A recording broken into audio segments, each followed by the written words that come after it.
3 สาวหามาแต่ไสนะมาเอามาโอ้ได้อีบ่ล่ะโอ้ได้น้อยหนึงเนาะ บ่เรื่องผ่านกุ้งนี่กับผู้สาวนี่มั่งหั่นนะเดินป่ามันก็ใจขึ้นแน่นี่เฮ็ดผู้สาวนำทางนี่บ่เคยจักเทื่อเนาะ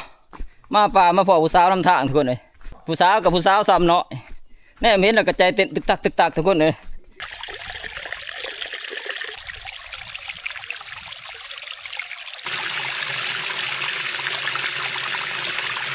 ตอนนี้เฮาก็มาฮอดบริเวณลานค้านะทุกคนนี่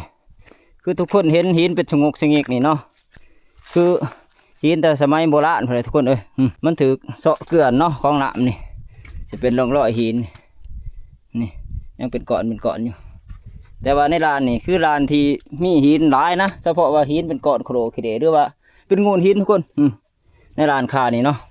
อันนี้คือเป็นธรรมชาติช้างขึ้นนะบ่แม่นมนุษย์เฮาช้างขึ้นแล้วว่าปรุงแต่งทุกคนเอ้ยหลายที่สุดเนาะสำหรับในภูเขานี่เป็นประเภทหินแบบว่านี่เป็นกระโบกกระเบกหรือว่าเป็นห้อยเป็นปูดเป็นเปล่าเป็นบ่อน้ำบ่อยังทุกคนเอาขึ้นมาเทิงนี่สิเป็นมุมด้วยทุกคนแต่บ่มุมงามเนาะเป็นวิวทิวทัศน์เลยนะทุกคนเลยนี่โอ้คือร้านนี้ก็เป็นร้านอีกร้านหนึ่งนะที่บาร้านใหญ่ที่สุดทุกคนเลยโอ้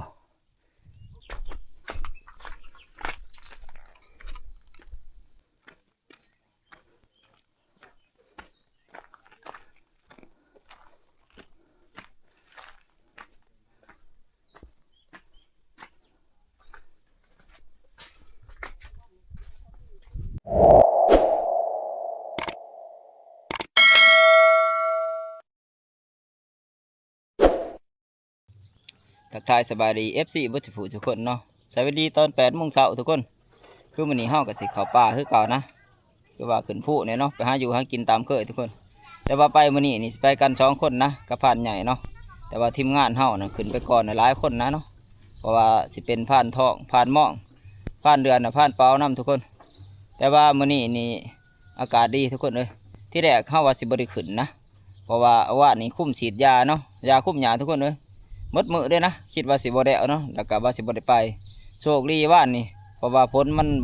บ่ตกแล้วก็แดดบ่แห้งทุกคนเลยมันเป็นครึมผ้าครึมฝนเนาะเอาก็มีโอกาสได้ฉีดยามดมือทุกคนเลยเพื่อสิได้เอาเนาะก็เด้อมีโอกาสได้เดินทางกับพานใหญ่นะที่แรกคันเฮาบ่ได้ขึ้นมื้อนี้เพิ่นว่าสิไปผู้เดียวเพิ่นได้เนาะเพราะว่าเพิ่นตั้งใจว่าจะขึ้นมื้อนี้เอาก็ที่แรกว่าสิบ่ได้ไปเนี่ยพอดีฉีดยาได้เอาพอดีก็เด้อโทรหาเพิ่นว่าขึ้นพร้อมกันวันนี้เนาะพุ่นแหละทุกคนเลยตอนนี้เฮาก็อยู่บ้านพ้นสูงเนาะเพราะว่าพันใหญ่เพิ่นมาเอาน้องมานะแล้วก็สิไปพร้อมกันเนาะคือมาเอามักล่เลยทุกคนเพราะว่าเฮาไปช่วงนี้ก็คือว่าเดี๋ยวเนาะไปครัวแดดถ้าบ่มีน้องมานี่หากินน้ำหวานทุกคนเลยคือเห็นเลยเนาะไปงวดก่อนก็มักล่มันลงมาก่อนนะกับหัวหน้าใหญ่เนาะครัวแดดก็ถือว่าก็บ่ค่อยมานเลยทุกคนเลยจนกินแหวมาเดี๋ยวเนาะขับมาก็ถือว่าบ่มานยังมาทุกคนเลยมาแต่โตนะงวดที่แล้วเนาะแต่ว่าเที่ยวนี้จะไปแก้มือใหม่ก็ว่าทุกคนเลยเนาะไปหาอยู่หากินแบบว่าให้มันจัดเต็มกว่าเก่าอยากให้มานกว่าเก่าทุกคนไปมิตรว่าไปรุ่นไปส้มน้ำกันทุกคนเลยวันแหละ50ไปปลาโดดใบเฮือนพันใหญ่คือว่าเห็นไหมจะสิได้ย่างขึ้นเขานะเดินไป2 คนกำลังมาประมาณ2-3 โตเนี่ยทุกคน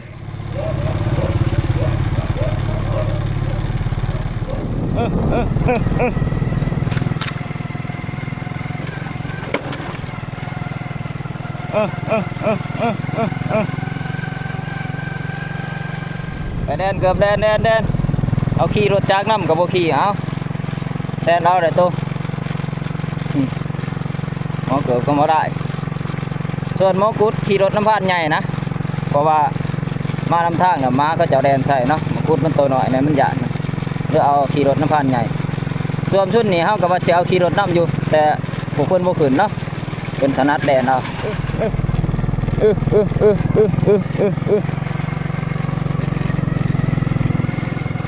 หมอกุดก็ลงตรถพานใหญ่ละเป็นคือสิย่างเอาเองเนาะมันบ่มาขี่รถนะหนองมาชมเลยมันถนัดย่างเอา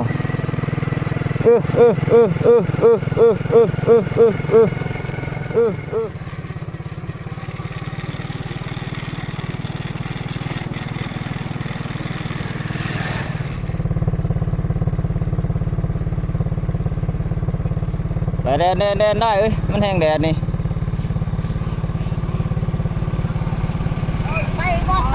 เออ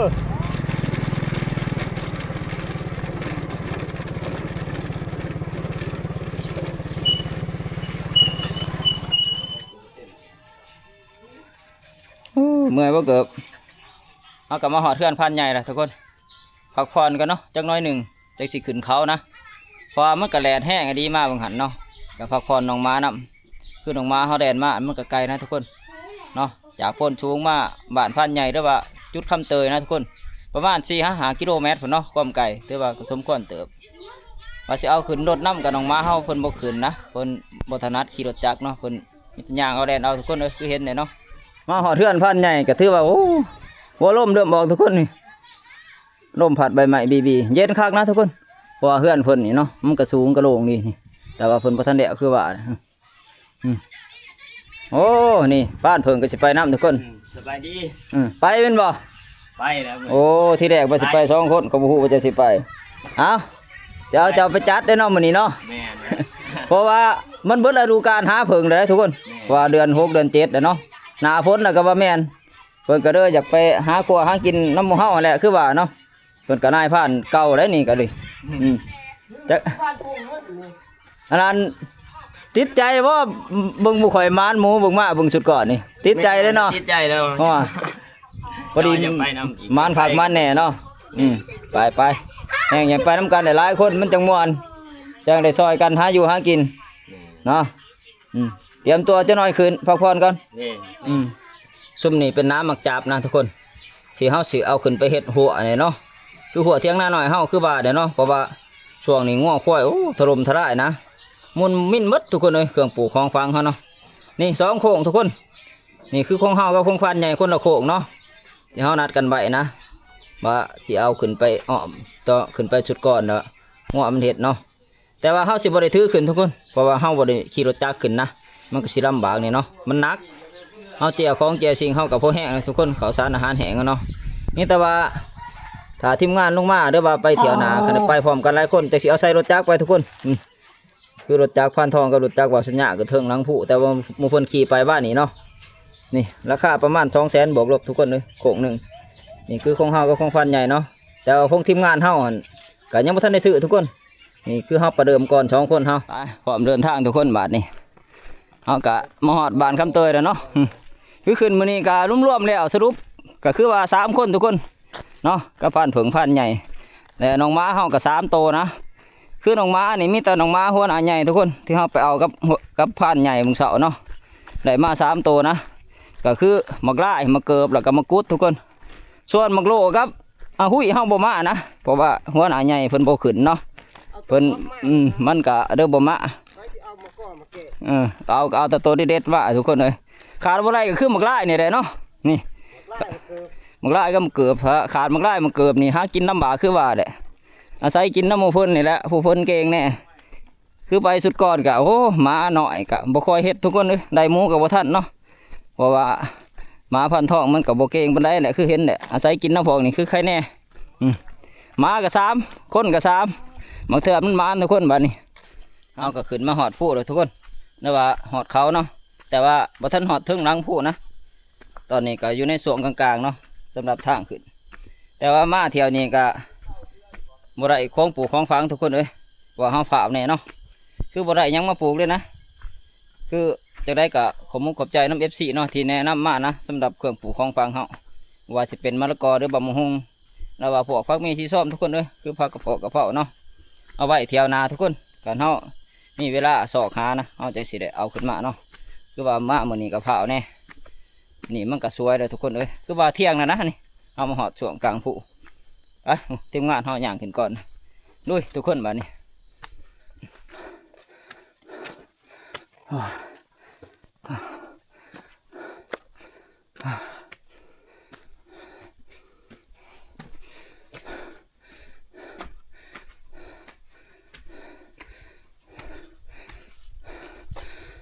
โอ้ยเกือบ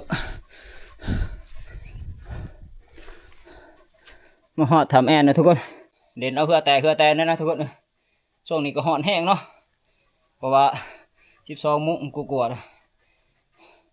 ทีมงานเราอย่างตามดังสีนางอยู่นี่จักหน่อยหนึ่งทุกคนเลยคอยเดินทางต่อเนาะห อดแนวนี้บ่ไหวกันเฮาย่างไปเรื่อยๆนี่พักผ่อนไปเป็นจุดทุกคนเอ้ยโอ้ยน้องม้าเฮาก็คือสิเมื่อยแฮงหมอเกือบก็บ่ได้เสาโผล่ๆจะได้กุดโอ้จัดเด้อมื้อโตเด้อนี่พอดีคูณ2เลยนะหมู่เฮาก็3หมู่โตก็3เอามาอันใดขีกแน่นี่อย่างละ3นี่โอ้3 3หามาแต่ไสนะ มาเอามา โอ้ได้อีบ่ล่ะโอ้ได้น้อยหนึงเนาะ บ่เรื่องผ่านกุ้งนี่กับผู้สาวนี่มั่งหั่นนะ เดินป่ามันก็ใจขึ้นแน่นี่เฮ็ดผู้สาวนำทางนี่สาวก็สาวซ้ำน้อยเนาะ มุกเลยนะครับ โอ้ของมากก็ซ้ โอ้ยไปน้ำลายสาว ำไปจะไปเดินป่าแถวนี้ก็ถูกซึกว่าเป็นพิเศษน้อยหนึงทุกคนเอ้ยเนาะเพราะว่ามาแต่ละเถื่อก็บ่เคยเจอนะเพราะผู้สาวนำทางคือผู้สาวก็เขาเจ้ามาหาหมากไม้ป่านะลักๆก็หมากไผ่เนาะยามนี้แต่เห็นในกระเป๋าเขาหันเรือในเปะเขามีแต่หมากตองทุกคนเลยเรือว่าหมากกระเทาะเนาะผู้สาวก็มาหาอยู่หากินคือกันบ่คิดบ่ฝันนะว่าสิเจอทุกคนเลยผู้สาวกับผู้สาวซ้ำเนาะแน่เห็นแล้วก็ใจเต้นตึกตักทุกคนเลยอันเมียหูแน่นี่ งานเขาเลยเอาปอผู้สาวกับพ่อได้มีกำลังใจอย่างต่อทุกคนเลยเนาะ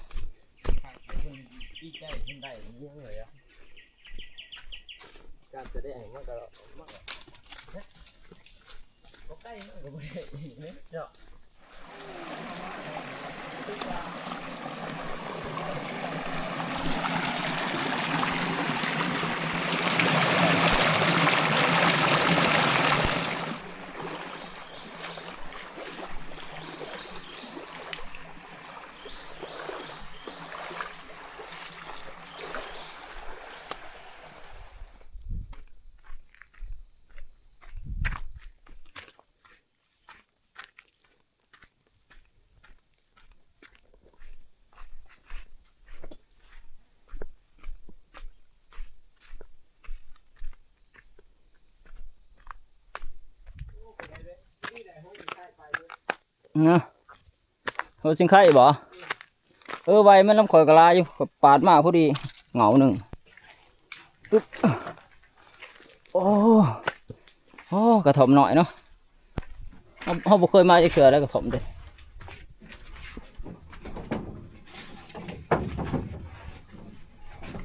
จะไรพักผ่อนกันเนาะ ก่อน เมื่อย 2 โมงกว่าแล้ว เที่ยงนี่คือมันคือเอา โอ้นี่วิวดีเนาะ อันนี้ก็คือทับง้อเขา ทับงัวบ่นี่ แน่ โอ้หลายปีแล้วบ่เขาเฮ็ดเถียงตัวนี้ โอ้ โอ้ก็บ่เคยมาเส้นนี้จักเทื่อ กองดอน โอ้ กองดอนพอ แดดคักอันนี้บาดนี่บ่าย2ละบ่มีวี่แววของฝนเลยไปเดินทางต่อทุกคนพักผ่อนหน่อยหนึงเนาะเบิ่งหันก็ประมาณครึ่งชั่วโมงเท่านั้นเพราะว่าเฮาพักผ่อนนี่ก็ถือว่าอยากให้มันแดดอ่อนแน่นะเฮาได้กลัวไปยามแดดเนาะเพราะว่าเฮาพักผ่อนอยู่ในช่วงบ่าย2 โมงทุกคน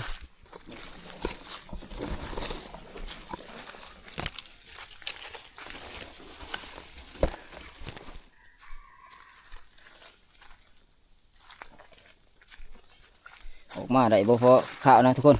อยากขึ้นมาพักผ่อนมื้อหันเนาะของไร่ไรเขาทำเลยทำหินใหญ่นะนี่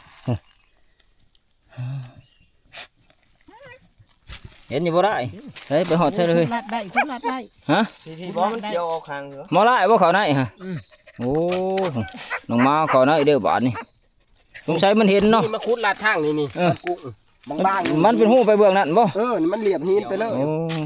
ออกมาน้องมาเฮาบ่ทันออกมาฉันทุกคนเลยตัวนี้มากุดเนาะส่วนมักไล่อยู่ไหนเพิ่นนะตัวนี้คือว่าบ่ได้เด้อทุกคนมันเป็นถ้ำเลือกแห้งนะเรียกว่าใหญ่แห้งเนาะเฮาก็เบิดความสามารถนะเอาว่าเขาทำหินนี่จากแล้วนะทุกคนเลยที่ผ่านมาก็คือว่าบ่ค่อยได้เนาะไปนี่แต่ไปหาเอาตัวใหม่บัดนี้ออกมาน้องมาเฮาออกมากุดไปหาไม่ลูกออกมา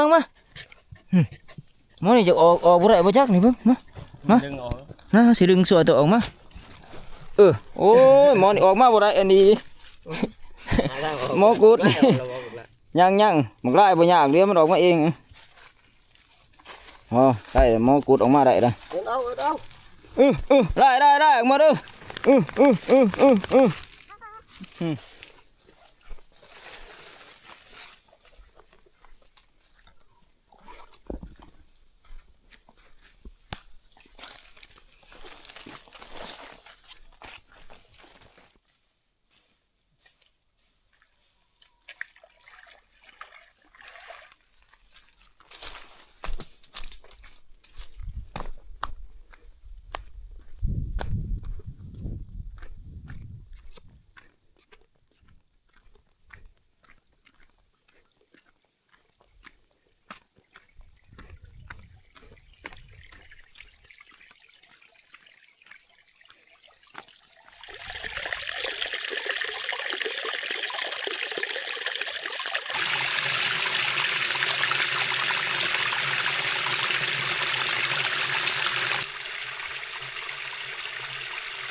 นั่งพักผ่อนกันทุกคน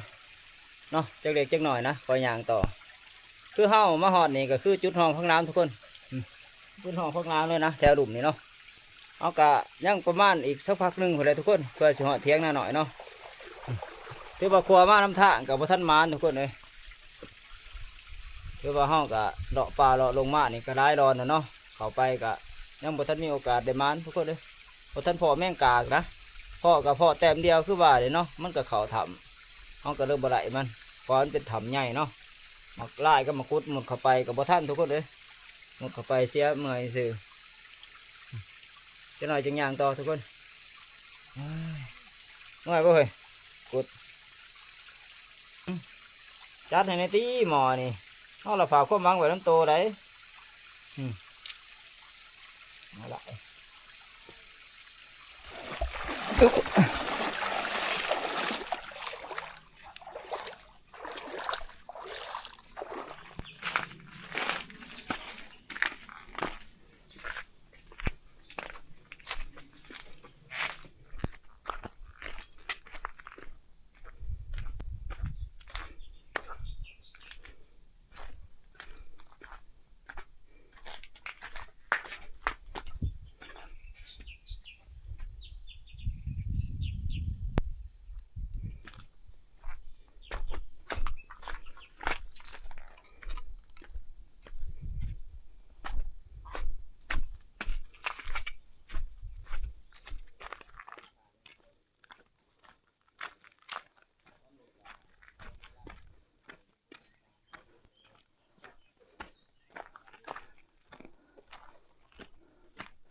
ตอนนี้เขากลับมาหอดบริเวณลานค้านะทุกคนนี่คือทุกคนเห็นหินเป็นชงกชงิกนี่เนาะคือหินแต่สมัยโบราณเลยทุกคนมันถือเสาะเกลือนเนาะของน้ำนี่จะเป็นร่องรอยหินนี่ยังเป็นก้อนอยู่แต่ว่าในลานนี่คือลานที่มีหินหลายนะเฉพาะว่าหินเป็นก้อนโครคิเดหรือว่าเป็นงูหินทุกคนในลานค้านี่เนาะอันนี้คือเป็นธรรมศาสตร์ช้างขึ้นนะบ่แม่นมนุษย์เฮาสร้างขึ้นแล้วว่าปรุงแต่งทุกคนหลายที่สุดเนาะสำหรับในภูเขานี่เป็นประเภทหินแบบว่านี่เป็นกระโบกกระเบกหรือว่าเป็นห้อยเป็นปูดเป็นเปล่าเป็นบ่อน้ำบ่อหยังทุกคนเอาขึ้นมาเทิงนี่สิเป็นมุมด้วยทุกคนแต่บ่มุมงามเนาะเป็นวิวทิวทัศน์เลยนะทุกคนเลยนี่โอ้คือร้านนี่ก็เป็นร้านอีกร้านหนึ่งนะที่บาร้านใหญ่ที่สุดทุกคนเลยโอ้ก็จะมีงูหินเบื้องนั้นน้ำโอ้หมาเห่าเลยทุกคนหมาเห่าเบื้องนั้นนะจะว่าเห่าหมกเบอร์หรือว่าเห่าแมงกากเนาะไปเบื้องทุกคนเลยโอ้คือมันอยู่ไกลขนาดนะเพื่อไปเหาะจะขีดทัดมันจะบ่เนาะโอ้มึงไล่เขาทำไปแล้วทุกคนเลยโอ้ตัวนี้มันกุดนะหมุนเข้าไปนี่คือว่าตัวที่สองนี่ก็เขาทำคือเก่าเนาะเพราะตัวไหนก็มีแต่เขาทำนะมันนี่ อ๋อทุกจนปัญญาจนหนทางทุกคนแต่เฮาก็ยังมีโอกาสอยู่หรอกกับว่าท่านคำแห้งปานใดนั่นนี่อยู่ในช่วง4 โมงกว่าๆเนาะมันจะไปครัวทั้งหน้าอีกครัวไปเรื่อยๆเลยทุกคนจนหอดทับพุ่นเนาะลงมากับท่านออกมาเลยออกมาเลยกุดเลยไปทุกคนมุ่งหน้ากับทับเขาเพิ่นได้เนาะคือว่าได้4 โมงแรกนะครัวเมื่อน้ำทางหั่นแหละโอ้โศกมาน้ำทางให้แน่ก็บ่เนาะทุกคนเห็น2 แต้มคือว่าพลาดไปบ่2 แต้มนะน้องมาเฮาได้ก็บ่ทันเนาะเพราะว่าจุดที่มันอยู่ส่วนใหญ่นี่มีแต่ไก่บริเวณถ้ำนะถ้าเป็นลักษณะแบบว่าเขาทำไว้นี่ส่วนร้ายสิเมนตัวใหญ่ทุกคนเนาะแต่มันหากินบ่ไก่ดอกพวกแมงกาดไก่ถ้ำหรือว่าไก่เฮือนมันนี่แหละพอมันหูรหัสน้องมาเฮาด้วยว่ามันนี่ปูสัญญาณคนก็มันสิพาเขาทำทุกคนเลยเอาก็เริ่มบ่มีโอกาสได้มานเนาะไปลุยต่อทุกคนวันนี้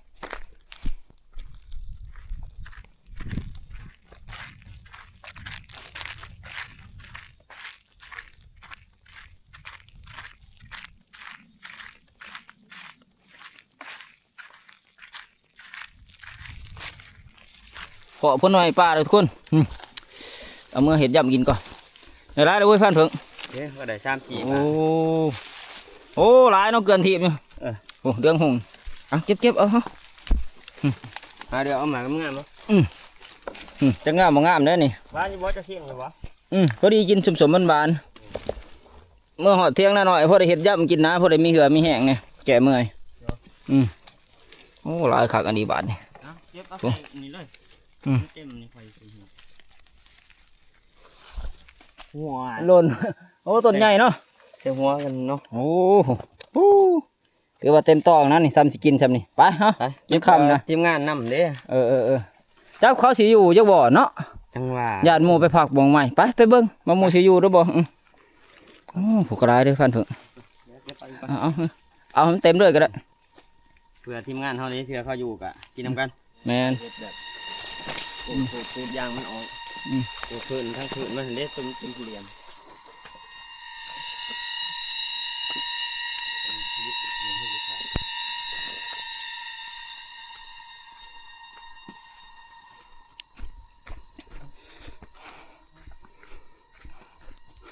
มาหอดเทียงหน้าแล้วทุกคนเลยทีมงานเขาที่ขึ้นมาก่อนคือสิบมีพายุเนาะเห็นแต่รถจักรมาเพิ่นนะนี่ว่าหูว่าไปกันพากันออกไปขัวหรือว่าเนี่ยทับไปอยู่หม้องอื่นเนาะเพาะแต่รถจักรนี่ตัวนี้คงฝานทองตัวนี้คงฝานหมองตัวนี้คือสิเป็นของวาวชัญญะไปเบิ่งเครื่องปลูกของฟังก่อนทุกคนมานี่โอ้เสร็จนี่พอกบัวคือว่ายั่งอยู่ทุกคนแต่ว่าเริ่มติดแน่แล้วเนาะนี่คือว่างามเติมนะนี่กระด้างขึ้นส่วนจิ้งไข่นี่คือสิบรอดนะนี่คือสิพากันตายนะทุกคนแหงเลย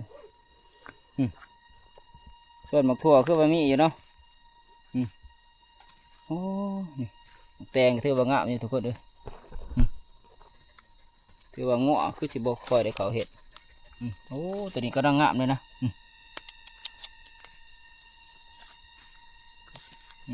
คุ้มจุดถ่ายก็งามครับทุกคนนี่เบื้องนี้ก็เกิดดีอยู่คือหมกถั่วเขา3 คุ้มนะนี่เกิดประมาณ2 คุ้มเนาะอีกคุ้มหนึ่งนี่มีต้นเดียวทุกคนนี่ส่วนหมกแตงไทยเกิดอยู่นี่แต่ว่ามันยังหน่อยเนาะนี่คือว่าขันยังหน่อยนะคุ้มนี่แห้งเกิดคักทุกคนเลยนี่ถือว่าเกิดดีอยู่นะสำหรับแตงไทยเขาเนาะปลูก3 คุ้ม 4 คุ้มถือว่าเกิดเบิดนี่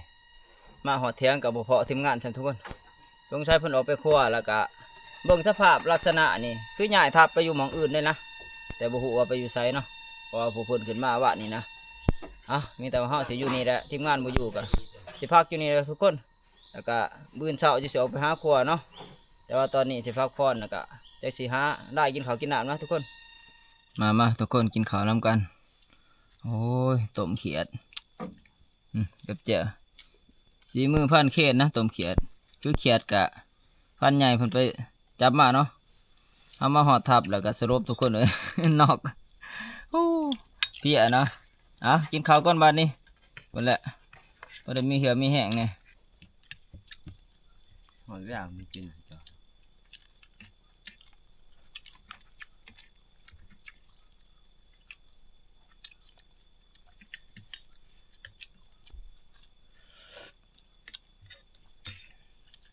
มันครั้งแรกเว้ยต้มเขียด แม่นฮะ บ่เงาะ มันมาป่ามาลง เอาทานอยู่ดอกซ้ำนี่ก็ดี ใช้รถเกลือขวดเลยมึงจบแม่นบ่ค่อยกู หน่อยหนึง อืม ก็ดีน้อยเลิก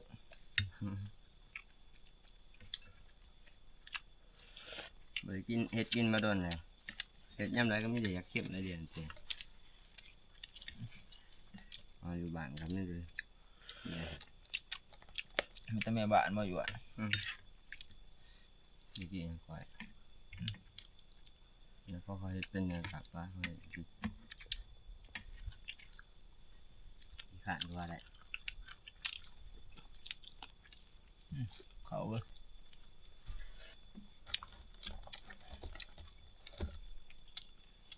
มีหยังละเกิบใจเย็นๆตัว เขาเจาะนี่เราไปอุ่นให้เอาไปซุ่มพวกอันคือไปเหมือนกันเพราะว่าเขาไม่ติดหัน อ๋อเขาจะเอาก่อนก็เอาหมักไล่บุหรี่ดอก3 ตัวได้กินน้ำกันเบิดเอามากุดอย่าหยาดกันเด้อเอากุดเอาหมอนี่โอ้พะโรุได้หมอเกือบนี่ให้ก้อน น้ำกระเบิดก้อนหมู เอาเอากันกินมันอิ่มมื้ออื่นน่ะจัดให้พอได้จัดเต็มเลยเอาของเฮาเต็มที่รถเฮา3 คนนี่